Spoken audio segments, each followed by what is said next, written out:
Right, you guys, make sure you like this video and subscribe to Mike's, okay? Make sure. If you don't subscribe to Mike, you're gonna have a fat forehead and a big hairline. Bro, I'm with the guy Max inside. Subscribe to him. Make sure you do. Still best content coming out. You know how it is. Hello and welcome back to another video. People, welcome back to the YouTube channel. Make sure you're smashing the likes and subscribing if you are new. And yeah, I've been trying to make this video for a couple of days. To be completely honest with you, I've been trying to make this video for a couple of days, but transfer news gets in the way of it. But we have a problem. Maybe we might have a problem with Graham Potter, and this is why. Now, throughout pre-season, we basically see West Ham been playing a 5-3-2 mainly. And I don't think it's worked completely, but I do think it's worked at the same time. I think it's made us harder to beat. So a lot of our goals that we've conceded, which is still happening from last season, is a lot of mistakes, a lot of error-prone players that just keep making mistakes and keep giving the ball away, and we get hit on the turnover, then we concede. That's usually how it goes. It's not usually us getting broken down, really. It's usually someone doing something stupid, whether it's in possession or out of possession. So, to be fair to Graham Potter, he's made us more structured in defence, but I need to see improvements in possession. I need to see improvements in attack. Now, granted, do I think he has the midfielders to do that? Not all of them. I think he has some better options, though, than the ones he starts with. I've been saying this before.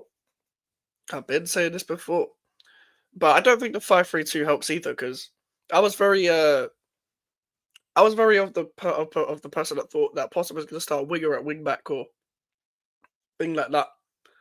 And maybe if Somerville, there wasn't so much reliance on him running in that first game and he didn't get injured, maybe he was the wing back. But at the same time, can't have reliance on one man. There's other wingers there, especially Guilherme, for example. The use of Luis Guilherme or the lack of use of Luis Guilherme is worrying. But the use of five defenders, which is not needed in this system. Wan-Bissaka at wingback.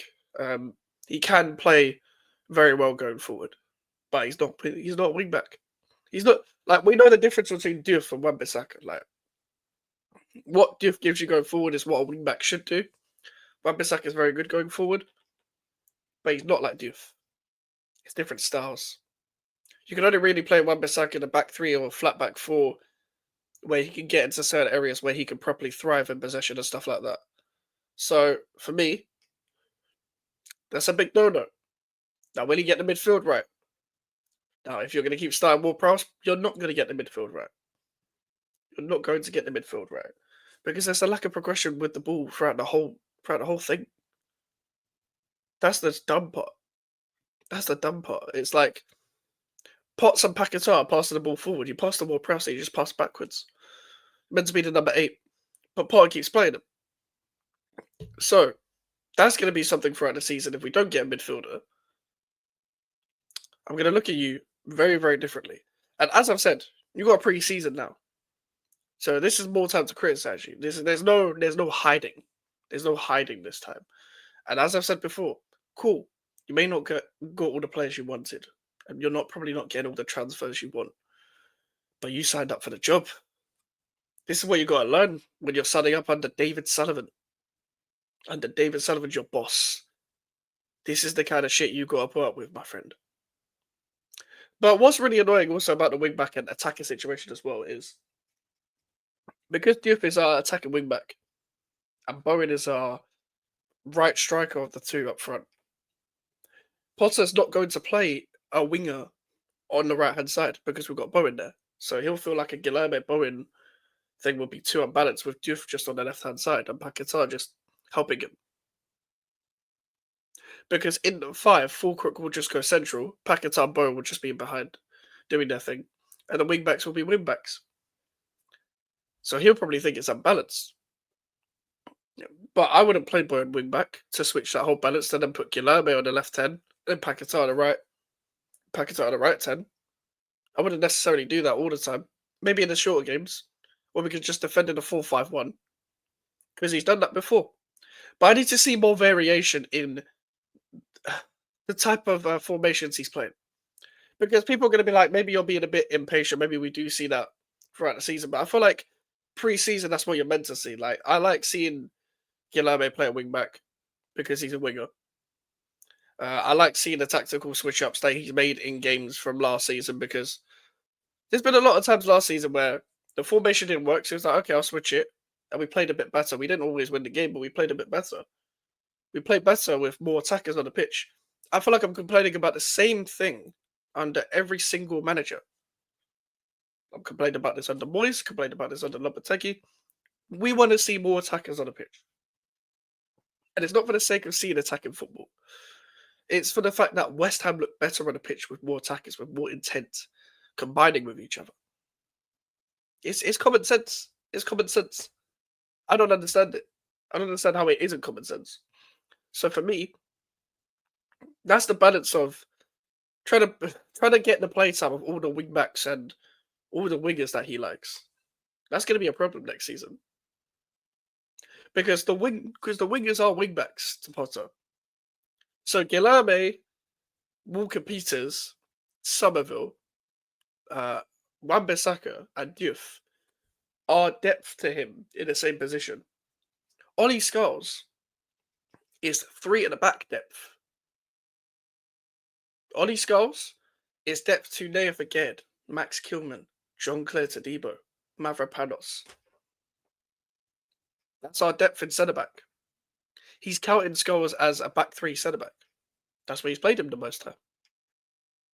You see why I'm getting at this? Like, it's different. It's different, but for me, a lot of people's playing times, and you're going to see a lot of people complaining next season because there's going to be a lot of favourites. But we need to see more attacking players on the pitch. We need to see a Walker Peters sometimes in certain games at left back, maybe. We need to see Guilherme start more games. Give us something down the left-hand side. We don't have a left winger. So as much as I understand to an extent why West Ham wouldn't be looking for a winger, I've been saying West Ham need a player in every position. It's not priority, no, but a left winger would be nice, to be honest. It would be. But he sees wingers as wingbacks, so we're not going to sign a winger. I'm interested to know how he's going to deal with the striker situation. Because even before we signed Callum Wilson, he said we don't need a striker. So how is he going to make use of that if Fulkirk isn't either playing well or Fulkirk is injured or suspended or something? Is it going to be straight up Callum Wilson? Is it going to be Callum Marshall, who I don't think is going to get a chance now because of Callum Wilson? Is it just going to be Bowen up front? Is it going to be Paquetá false 9? How is he going to get the best out of this? This is the problem I think we're going to have. We're going to have a lot more possession next season. But because of the formation, we're not going to be able to break down teams. We're going to do better with the team against the teams where we sit back and counter. And that'll be like 6 wins or some shit. Probably. We'll probably do better against the bigger teams than the smaller teams maybe next season. A lot of draws will probably happen next season. We'll be comfortably mid-table. We'll look better in possession because of the goalkeeper. We might make less mistakes, but I still think we've got some mistakes in us. But we'll just about score where we get ourselves out of trouble, but we don't actually win the games. That's kind of my expectation throughout West Ham this season. That's how I think West Ham are going to be summed up on the pitch. And that's just me, though. That's just me. Like, let me know if you think what I'm seeing is wrong. But I personally don't think that Graham Potter's going to get the best out of this West Ham squad next season. And he might have to go next season. I don't think he's going to get the balance correct. I want every manager here to do well. And I liked the idea of Graham Potter being at the club because I thought we played better football, a bit more on the front foot, but also be defensively structured and keep a nice balance. And we have been defensively structured. But I want to see more. Especially going forward. I'm going to give him a chance, of course. But there's no hiding.